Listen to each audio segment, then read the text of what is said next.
Okay, welcome to the Great Ways to Study workshop. This workshop today is primarily related to textbook study methods, and I don't know if you love textbooks.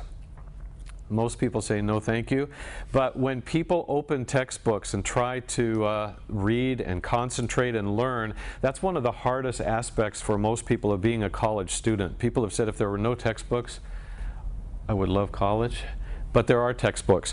These are the three topics that we're going to cover today, and then there will be a few more related to it next week. The first one we're going to talk about for a few minutes is summaries. Everybody here knows what summaries are at the end of chapters in textbooks. Do all textbooks have summaries at the end of each chapter? No. They should. It should be a law, but they don't. But whenever there is a summary at the end of a chapter, that usually covers 15, 20, 30 pages worth of material, and it boils it down to 1 or 2, which is very valuable. But I want to see if you can figure this out. I ask students all the time, when you get to a summary at the end of a chapter, what do you do with it? What's your approach? A lot of people give me a very scary answer. What do you think they say? Yeah, they say, oh, I don't do the summaries. I skip those. I say, why do you skip them? And usually they either say, because I'm lazy, and because when I get to the end of the chapter, it's the last thing, so if I skip the last thing, I'm done. And so that's a simple idea. And then other people say this. They say, because every time I look in a summary, there's nothing new in there. It's just the same thing I just read in the chapter, and I didn't like it when I read it, so why would I want to read it again in the summary? So they just ignore that. I hope you know that's not a very good idea.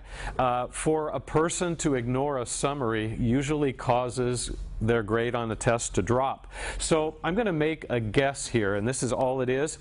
The average college class where the textbook is an important part of what you do, and that's most classes, my guess is that somewhere between 70 and 90% of everything that's in the summary is going to show up on the test in one form or another. It may even be closer to 100% in some areas. That's because the summary is made up of nothing but main ideas and important facts from the chapter. So what I want to show you is this. I want you to learn, if you haven't already, not only to pay attention to the summary, but you should be an expert at it, because it should help you when the test comes. And there are only 2 ways I know to help a person to be an expert at a summary. The first one doesn't work very well, and that's to read it about 20 times and hope it soaks into your brain. That's better than not reading it, but that's not the best. And the second way to become an expert at this is what I'm going to teach you, which is one of my favorite methods.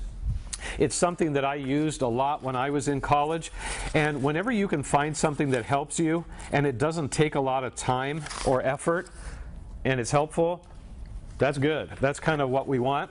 So I want to have you take a look at this.